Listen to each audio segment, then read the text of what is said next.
For professional advice with a personal touch, consult Fuller Landau, Chartered Accountants and Business Advisors. Click on flmontreal.com. 7:07 on CJ80. Welcome to today's Entrepreneur, presented by Fuller Landau, a program about the entrepreneurial spirit that drives Quebec business. My name is Dan Delmar, along with Fuller Landau's Josh Miller, my co-host. How are you, Josh? I am excellent, Dan. Good. Our guest this evening, his name is Pierre Maillet. He is with CyFrame. Welcome, Pierre. How are you doing? I'm good. How are you? Okay. So perhaps we should start by just CyFrame. It sounds like sci-fi, so there's definitely something technology involved here. Tell us a bit about what you do and how you started out in this business. Well, basically we offer ERP, Enterprise Resource Planning software for specialized for the plastic industry. We basically took a package and customized it basically for that industry so that we can bring benefits on board a lot faster, essentially lower the maintenance costs of it, and provide a quick solution, efficient solution for that market. Now, you said plastics industry, so you really only offer to a single industry. Is that limiting, or do you feel that this is such a wide industry, it's really not an issue? Well, it's not a big issue. There's about, I would say, 10, 15 types of plastic processors. Just in North America, you're looking at 30,000 companies, roughly, of which we address mostly the mid-range type companies. And so you have profile extruder, PVC windows, you have molding, regular telephone kind of thing, plastic bottle, garbage bag, that's film industry. So there's subtypes in there, but they always use a very common thing like plastic recipes, for instance. And we optimize the bill of material, which could affect, a plastic recipe could affect hundreds of products. But what's different about our product is that we essentially, if you change a recipe, you don't have to change product by product. You just change a recipe and you're done, So, Pierre, how did you get started in CyFrame? Was it you that began it? Did you have a certain software background or history? Kind of fill us in on how that began. Well, basically it was back in the late 80s. I used to be one of the 5 application specialists for Hewlett-Packard, and out of 300-400 ERP consultants. So I decided I wanted to fly on my own kind of thing with the experience I had, and we started pretty small, obviously, but we got involved into selling financial software packages along with custom programming services. So nothing for plastics at that point? Well, a little bit. There was a few plastic companies at the beginning that were involved in some of the customers we had. But one of them was a fairly big customer, a travel company, which unfortunately got acquired by Nationair. Mm-hmm. And in '92, we kind of faced a restructure once Nationair fell down kind of thing. And but basically, we moved on. I have an interesting story about that. When we organized from 8 to 4 employees, we went to the bank to renew our margin, and the banker looked at me and says, "Why'd you bother?" And actually, we went from 4 to 40 employees and won a gold prize from the bank in '99. And that bank manager, in fact, was not my bank manager through all that period, but is now, surprisingly enough, my bank manager. Did you have issue? Did you feel that the banks were on your side? Was it difficult to deal with them? Did you find you had to always push? How was the reaction from the banks, either in the good times and the bad? They were. I have to admit, the national bank's always been a great partner. We value at CyFrame long-term relationship with our employees, our customers, and the bank and even the BDC for one have been really good long-time partners with us, and I'm very pleased to say that's the case. Did you find it difficult to have the banks understand what kind of product you were making, especially because it's so technical and specialized? Yeah, you have to communicate quite a bit with the bank if you want to avoid problems. Obviously, we always kept them informed, but we always diversified our financing too. So you need to make a lot of phone calls before you push on someone. So it's important to be diversified. And I'm a CMA myself, so I understood quite a bit how to structure the finance the company, not to be, putting stuff at risk, Now when you started CyFrame, was this totally on your own, or did you go in with a partner? Well, I went with a partner, actually a co-worker at Hewlett Packard, and when National kind of fell down, he went on his own kind of thing. But soon later, Jean-Luc Chicoine, my existing partner, my original, I would say mid-90s partners, is still with us today, and a great guy. From there on, we went very big in 1999, won that prize. But soon after, one of our major customers was Nortel. And we had acquired a financial package through a partnership, a very good package, actually. And boy, we said the web, what a great piece of software. And we knew about the plastic industry quite a bit. So I said, why don't we make a web ERP system, web-based ERP system, But then Nortel fell down, as you all know. Yes. Lactel, another great company, which had a license to sell in Europe, got taken out of the market by the World Trade. They couldn't sell in Europe. They went under. So like 60% of our service business went down the tube in a couple of years. We had to reorganize. And we were just building that new software. So it was a tough period, So you had, like, between Nationair earlier on and Nortel a little later on, quite a bit of reliance on a single customer at a point in time. Yeah, exactly. And I would advise entrepreneurs to diversify their source of revenue. And I think it's a lesson that's sometimes really difficult to learn, and sometimes you have to learn on the job. But for those listening tonight, take heed. Economic dependence, relying on a single customer for a good chunk of your business may seem absolutely phenomenal. At the beginning, certainly great cash flow. They rely on you. It's good for inventory replenishment. And make sure the people on board at your customer is great. But should something go wrong, that can truly affect the entrepreneur and his business to a vast, difficult time. Absolutely. And I'm interested to hear a lot more about the story and software in a specialized industry coming up. And we can also ask the question, do you insure your customers too? Because that's something that I found quite interesting, especially if you have a lot of receivables, like you said, from one person. Take away that fear factor, I guess, a little bit. Today's Entrepreneur continues on CJAD with Pierre Maillet of, CyFrame. He's the president of CyFrame, so that will continue in just a moment. It's 7:15 on CJAD. For professional advice with a personal touch, consult Fuller Landau, Chartered Accountants and Business Advisors. Click on flmontreal.com. 7:18, and welcome back to today's Entrepreneur, inspiring stories from outstanding business people. My name is Dan Delmar, along with Josh Miller of Fuller Landau, and our guest this evening, Pierre Maillet. He is the president of CyFrame. They're a software company. And Pierre, before the break, we were talking about a very interesting concept that I think a lot of business owners would probably not be too familiar with. If you have a lot of receivables, a lot of money outstanding with one client in particular, do you buy insurance to cover that in case something should go wrong? And tell me a bit about your experience when it comes to that and buying insurance for your receivables. Okay. Well, basically, we pretty much never used it, but we knew it was around. Because we finally discovered we had to diversify, we're selling internationally. So on the international side, ETC Canada, they offer insurance, and we've just recently closed a deal in Bolivia, and we are getting this one insured. It's a great tool for exporting, definitely. Internally, I guess there's some companies who would buy your receivable, but there's always a charge to that. So we never really had to do that or lost any significant amount due to a receivable. But that could be something.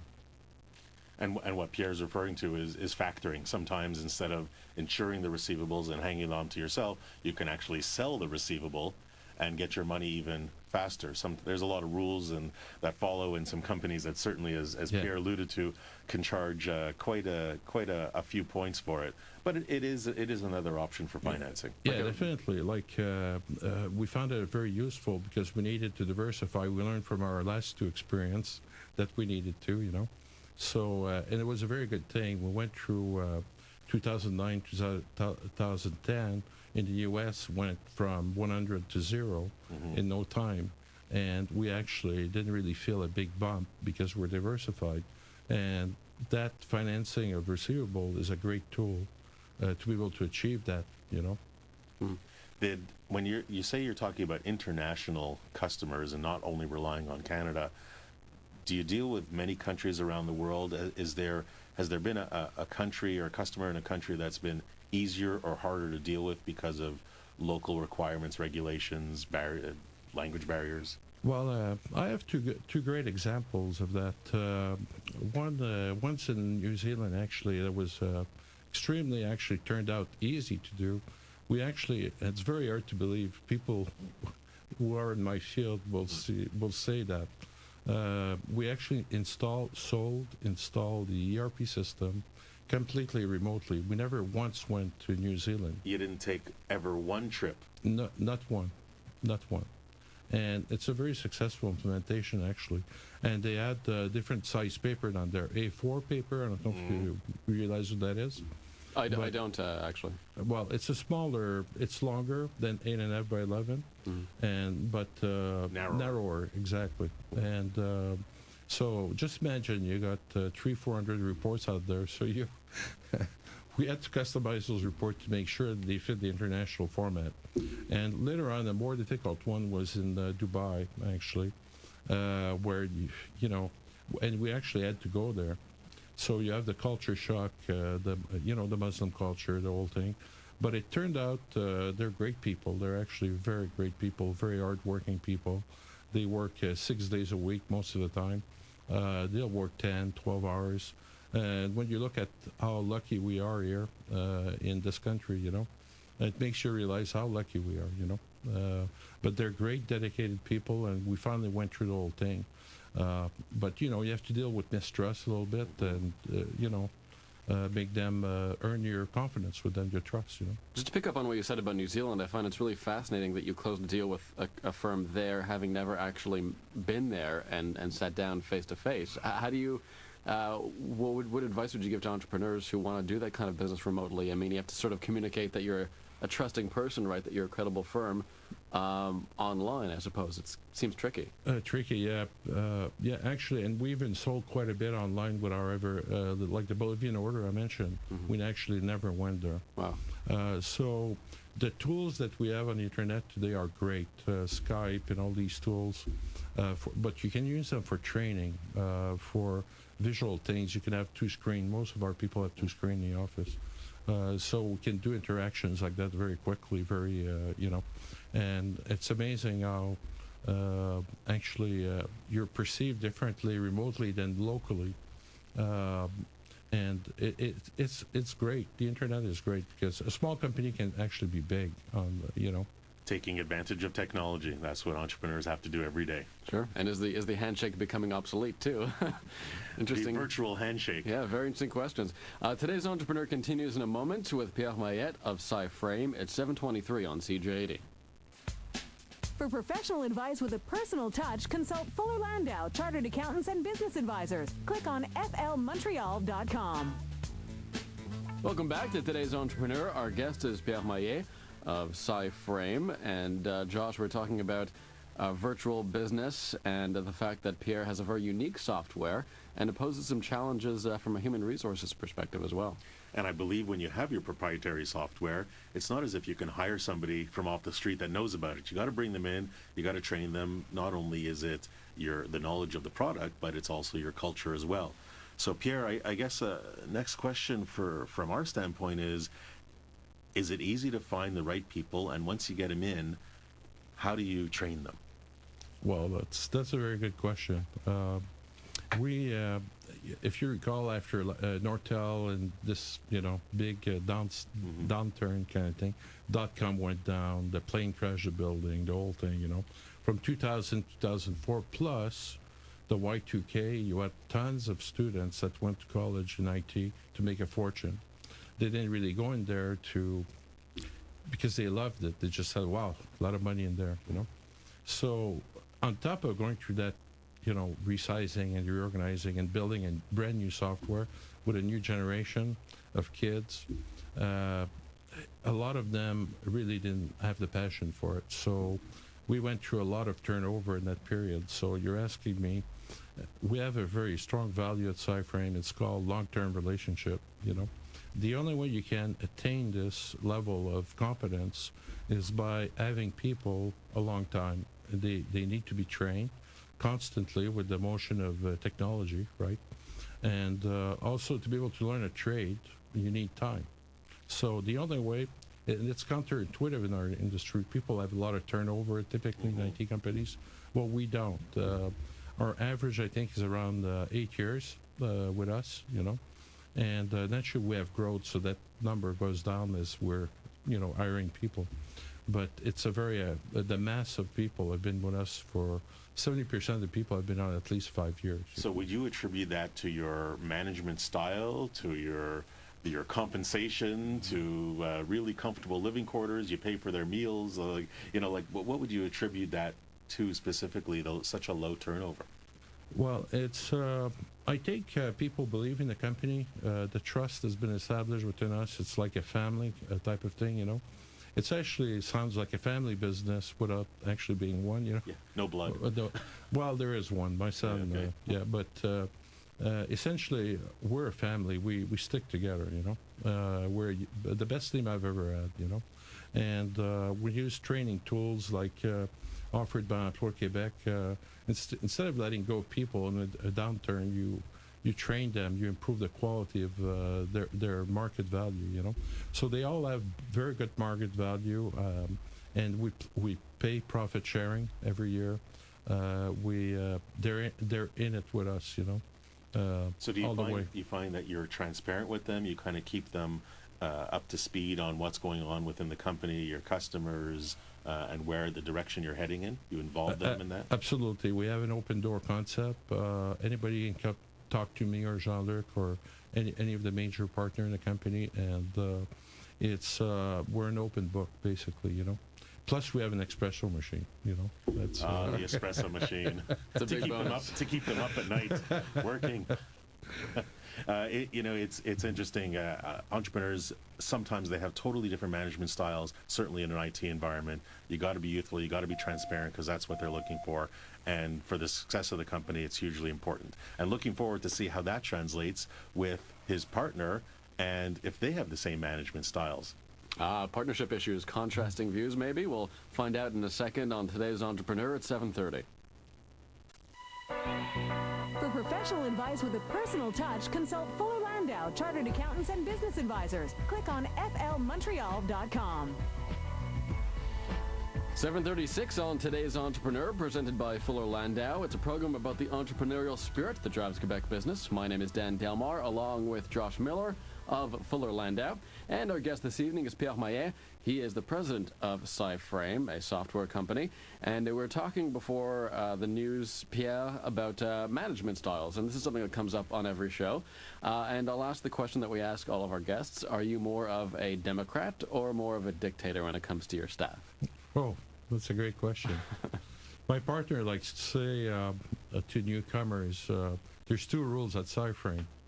Rule number one, Pierre is always right, And rule number two, if Pierre is wrong, refer to rule number one. Exactly.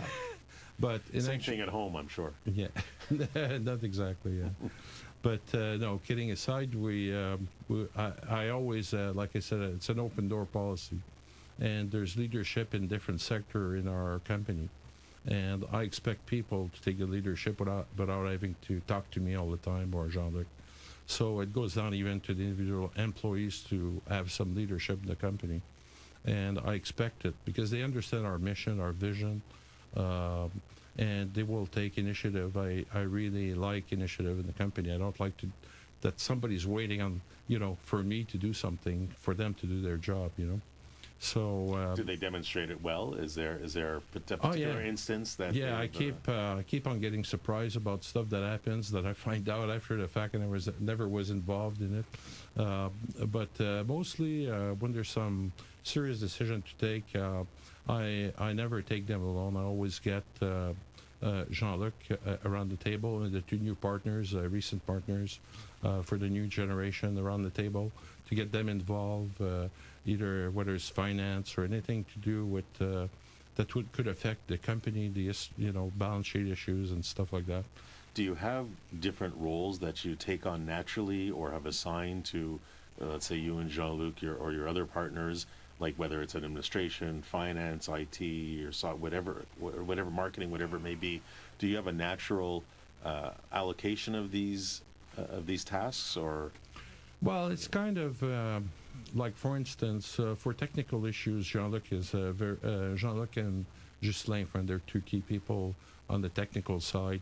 They usually manage. I don't understand all the detail behind that stuff, right? But they're the leader in the company.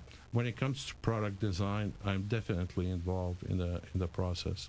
The most experienced people would be, myself and Jean-Luc, in fact. And Stéphane, the new shareholder, is very strong on support, customer service type things. And I can count on him any time of the day, 24/7, on taking care of stuff. And naturally, Rick, a new shareholder, a brand new shareholder, Rick Dunn, great guy. He takes care of the sales and the marketing, the website, getting AdWords put in, and doing inbound, outbound marketing. What happens when the partners don't agree? Well, we basically leave it on the table, and we move on to the next topic, type of thing. We like to. Sometimes I do have to cut in and make a decision, because there's a requirement sometimes to make a decision, and that's where leadership comes from, right? But I would say that I try and get it over with people before I make that jump. Now, you start off with two shareholders. You're adding shareholders a little at a time. The notion and having a legal agreement, a shareholders agreement. Do you have one in place? How important is it for you to make sure that there's something in existence of that nature? Well, about 3 years ago, we went through. We're going through you would call internal management buyout, so that a new generation can take over the next 10 years.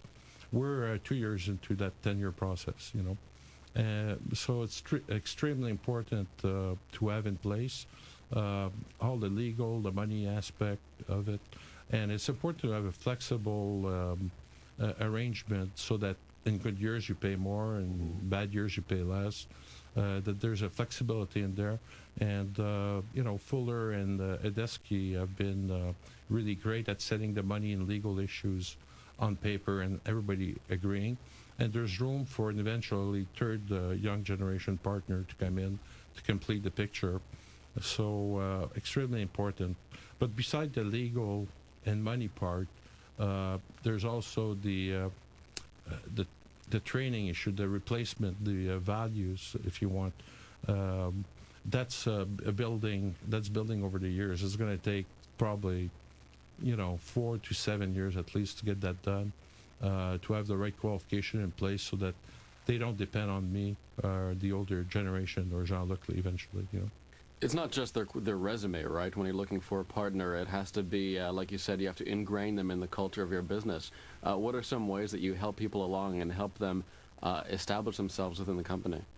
Well, I gradually give them more and more responsibility, but one step at a time, type of thing.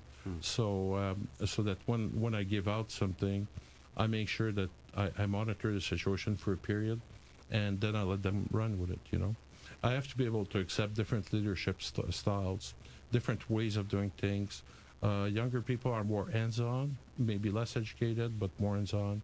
But they need to compensate with some education to make up the big picture, I think, and keep the values, like long-term relationship, which I told earlier is counterintuitive. Younger generation, would come out of broken families and stuff like that. The fact that public companies, are not so loyal after all. You have to be able to create a family environment in that business to be able to succeed, to have strong people that understand plastic application and so on. So in dealing with, it sounds like you're dealing with several generations at any given point in time, you end up trying to take the lead and trying to be that almost that mentor for them in various parts to bring them into the culture of the business, and to tell them that education is important. It's not just on the job, but even some formal education would be crucial to help them succeed. Absolutely, absolutely. I think if the education I got is a very strong element of success, understanding basic principle of whether it's finance, marketing, HR, industrial psychology, and so on, which we have to deal with on an ongoing basis. You need to understand the fundamentals at least. So I'm not really looking for paper, but I'm looking for them to have that basic knowledge, So you sometimes act as a mentor for them. Correct. And did you have a mentor? Yeah, plenty of mentor. I worked for KPMG for a long period. My father was a mentor. He had a door and window business here, a very large company, 400 or 500 employees. So I understand what he went through as an entrepreneur. I lived it with him, actually, and it's important to be a mentor to that new generation when I can still do it. It's thank you, Pierre. It's a fascinating way to embed the culture of the company, because it sounds like it's not just about the service that will come. You train them about the service, you train them about the product that can go out, but the culture and understanding and mentorship that you've been able to impart in your team and that you and your partners have been able to put together, that's something that certainly from our standpoint, listening to various entrepreneurs, that creates a longevity of a company that is certainly unsurpassed. So certainly kudos to that. And I think a lot of entrepreneurs can take that and really apply it to their business in a very successful way. Coming up in a second, we'll talk to Kevin Ammerman, IT expert at Fuller Landau, about some of the software that Pierre makes and some similar software that can be implemented in businesses like yours, and how to maintain it over the long term, because as we'll find out in a minute, Josh, it's great one thing to buy a bunch of software. It's quite another to make sure it keeps running properly. 7:45 right now on CJ80.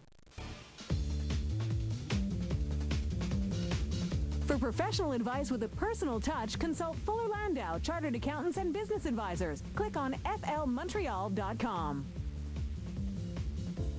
Inspiring stories from outstanding business people. My name is Dan Delmar, along with Fuller Landau's Josh Miller for today's Entrepreneur. And our guests this evening, Pierre Maillet. He is the president of CyFrame. And we also bring into the conversation right now Kevin Ammerman, IT specialist at Fuller Landau.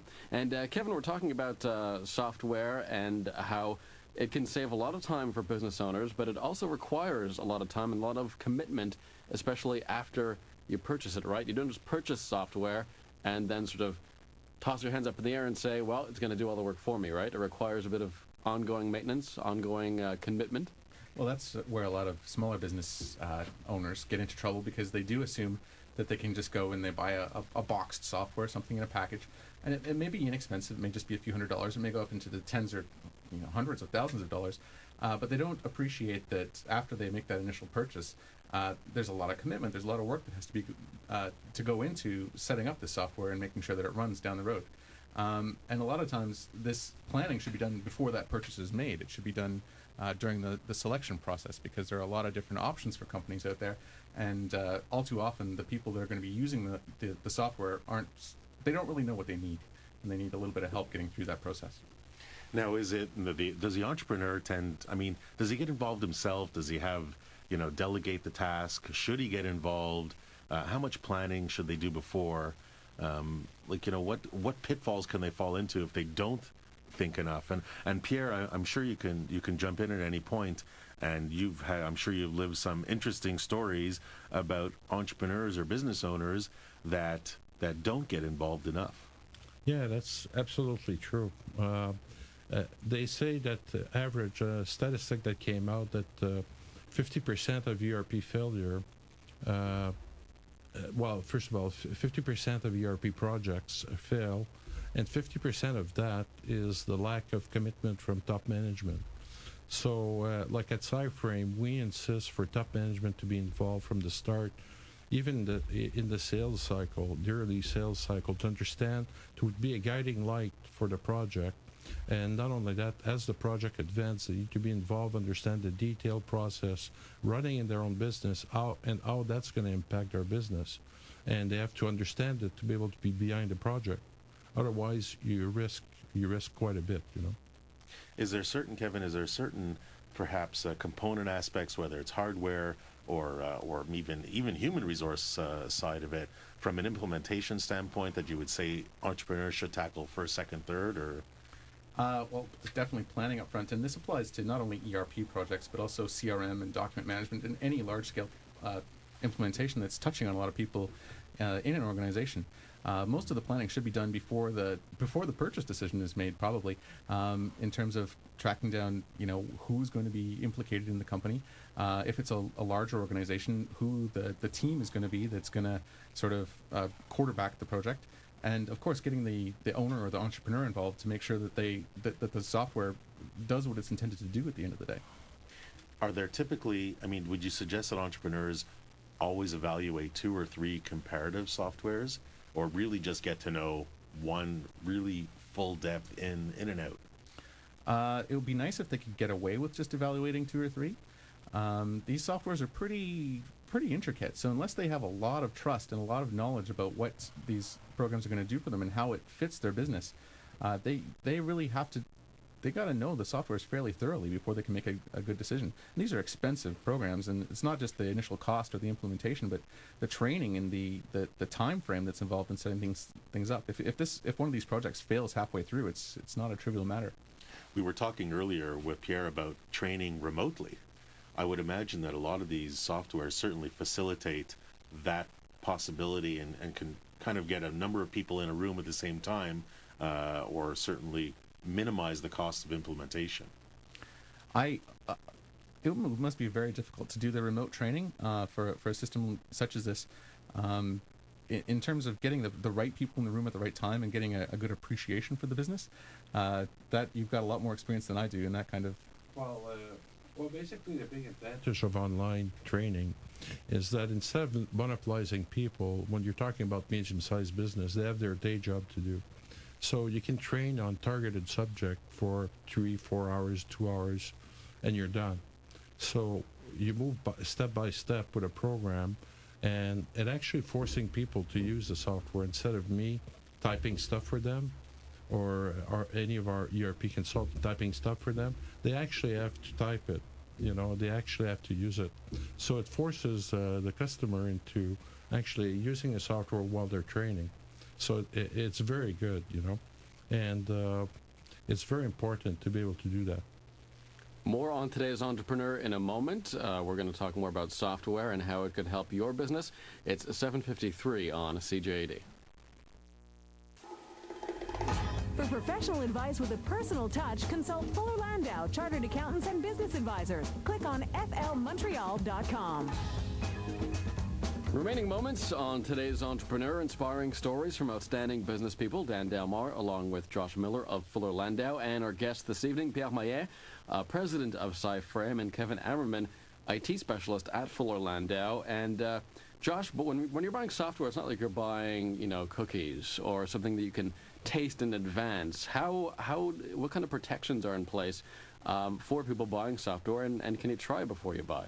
And not only that, but if you're running an existing system that seems to be working, but you certainly want improvements on it, well, how do you check? Do you run parallel and make sure it's the same information?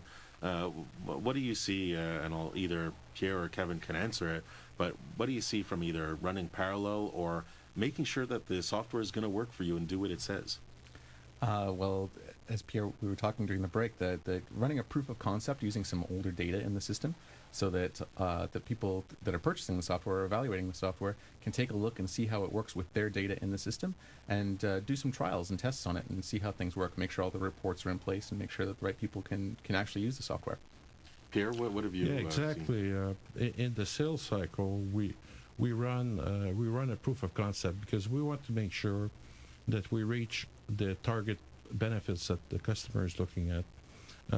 So it's extremely important for us to set the right expectations and show them that we can actually save them real dollar. We're not a huge company like SAP, so this is extremely important. And then before we go live, instead of running a parallel, we could do it by section, going live in smaller section if there's a need for that. There's a strategy about that.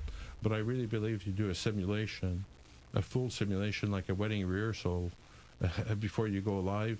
Then when you're confident and you understand everything, you just go live on either parts, a certain module, or all of it, you know.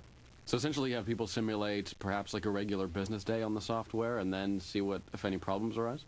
Yeah, correct. In fact, could be even more than that. Could be a month-end, a year-end, simulate stuff, critical stuff for a day-to-day operation. Typically, you want to go through a month-end cycle, so you simulate one day, which would be the last day of the month, and then close the month kind of thing, you know? And do you have as many people working on it in the company as possible, or just a few people to test it out? Well, typically, we like to have, you know, what we call key users, people who understand their business very well. And typically, it would be a team of 3 or 4. And these people would retrain internally type of thing.